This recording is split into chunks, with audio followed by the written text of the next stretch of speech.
മുത്താർജി നമ്മൾ 9 പേര് വന്നിട്ട് ഇവിടുന്ന് എത്ര കടി കഴിച്ച്? 55 കടി പ്ലസ് 9 ചായ.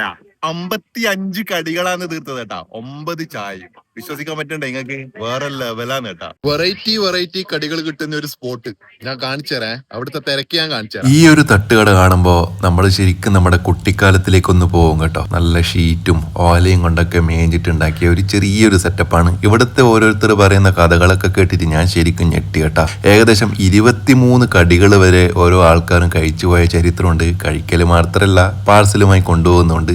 ഇത്രയും കടികളാണ് നമ്മളിപ്പോൾ ഓർഡർ ചെയ്തിട്ടുള്ളത്. ആദ്യം തന്നെ ഞാൻ കഴിച്ചത് ഇവരുടെ ഈ സ്പെഷ്യൽ ആയിട്ട് കേസരിയാണ് കേട്ടോ. ഞാൻ ആദ്യമായിട്ടാണ് അത് കഴിക്കുന്നത്. എൻ്റെ ഫേവറേറ്റും അതായിരുന്നു. അതിനുശേഷം ഒരു ബ്രെഡ് പൊരിച്ചൊരു സാധനം, നമ്മുടെ ഉള്ളിയും കറിവേപ്പിലൊക്കെ ഇട്ട് ഒരു സെറ്റപ്പായിട്ട് പൊരിച്ച സാധനമാണ്. അത് നല്ല വെറൈറ്റി ആയിട്ടുണ്ടായിരുന്നു കേട്ടോ. പിന്നെ പരിപ്പുവട, അത് ഏവറേജ് ആയിരുന്നു. പിന്നെ പത്തിരി ആയിരുന്നു, പൊരിച്ച പത്തിരി. പിന്നെ ഇവിടുത്തെ ഒരു പ്രത്യേകത എന്താണെന്ന് വെച്ച് കഴിഞ്ഞാൽ 4-4:30 ആകുമ്പോഴാണ് ഇവർ കട ഓപ്പൺ ആക്കുന്നത്. ഏകദേശം 1 മണിക്കൂർ കൊണ്ട് തന്നെ ഇവർ കട ക്ലോസ് ചെയ്യും. എന്ന് വെച്ചാൽ അത്രയും തിരക്കാണ്, അത്രയും പെട്ടെന്ന് ഇവരുടെ കടികൾ തീരുകയും ചെയ്യും. ലാസ്റ്റ് അവിടെ നിന്ന് നല്ലൊരു ചൂട് ചായയും കുടിച്ചിട്ടാണ് നമ്മളവിടെ നിന്ന് ഇറങ്ങിയത്. കറക്റ്റ് ലൊക്കേഷൻ വരുന്നത് നമ്മുടെ ലക്ഷദ്വീപ് ഫിഷറീസ് ജെട്ടിയുടെ ഒക്കെ തൊട്ടടുത്താണ് കേട്ടോ. അപ്പം നിങ്ങൾ ലക്ഷദ്വീപിൽ വരുന്നുണ്ടെങ്കിൽ മസ്റ്റായിട്ട് ഈ ഒരു സ്പോട്ട് വിസിറ്റ് ചെയ്യുക. ഓക്കെ, ശരി എന്നാൽ.